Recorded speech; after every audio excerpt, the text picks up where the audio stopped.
காதல் தோல்வி ஜாதகம். காதல் தோல்வி ஜாதகம் ஃபுல் வீடியோ லிங்க்கு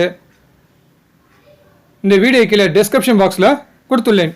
மறக்காமல் ப்ளே பண்ணி பார்க்கவும். ஃபஸ்ட்டு காதல் இருக்கா இல்லையான்னு தெரியணும். அதுக்கப்புறம் தான் அந்த காதல் வெற்றி பெறுமா தோல்வி அடையுமா என்று பார்க்க முடியும். ஃபஸ்ட்டு காதல் இருக்குன்னா அதுக்கு என்ன ரூல்? ரொம்ப சிம்பிள். கேது தாங்க வலை. ஓகேங்களா? அப்போது கேதுக்கு திரிகோணத்தில் 5ஆம் அதிபதி இருந்தால் ஜாதகருக்கு காதல் ஏற்படும். அதே மாதிரி கேதுக்கு 5ஆம் அதிபதியும் காதல் கிரகம் புதனும் தொடர்பு இருந்தால் ஜாதகருக்கு காதல் ஏற்படும்.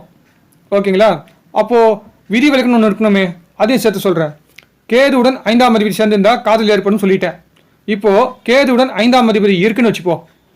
அந்த ராசியில் ஒரு இன்ட்டு மார்க் போட்டுக்கோங்க. அப்படின்னா அந்த ராசி திதி சூன்யம் என்று அர்த்தம்.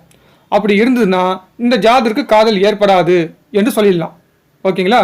சரி, இப்போ ஸ்க்ரீனில் தெரிகின்ற ராசி கட்டத்தை பாருங்கள். மிதுனம் காதல் ராசி, புதன் காதல் கிரகம்.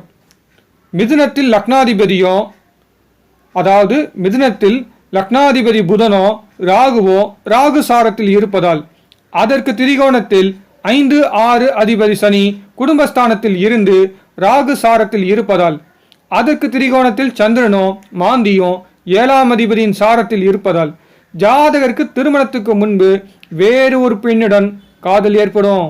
ஆனால் அதே பெண்ணுடன் காதல் திருமணம் நடக்காது. ஓகேங்களா?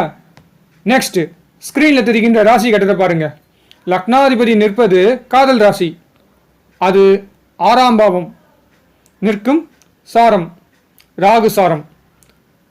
7ஆம் அதிபதி சந்திரன் நிற்பது ராகு சாரம். அடுத்து சந்திரனின் பார்வையும் சனியின் பார்வையும் ஒரு பாவத்தை பார்த்தால் அதுவும் புணர்ப்பு தோஷம். மேலும் மாந்தியின் பார்வை மிதுனத்திற்கு உண்டு. அதனால் ஜாதகருக்கு திருமணத்துக்கு முன்பு வேறொரு பெண்ணுடன் காதல் ஏற்படும். ஆனால் அதே பெண்ணுடன் காதல் திருமணம் நடக்காது. காதல் ஏற்படும்னா அது ஒன் சைடு லவ்வாக கூட இருக்கலாம், இல்லை டபுள் சைடு லவ்வாக கூட இருக்கலாம். நமக்கு விஷயம் அது முக்கியம் இல்லை. ஜாதகர் காதலிக்கக்கூடிய பெண்ணை ஜாதகர் அவரை கல்யாணம் பண்ணிக்கணும் அப்படின்னு நினைக்கிற அந்த பெண்ணுடன் நிச்சயமாக காதல் திருமணம் நடக்காது என்று சொல்லணும். Okay, good, thank you.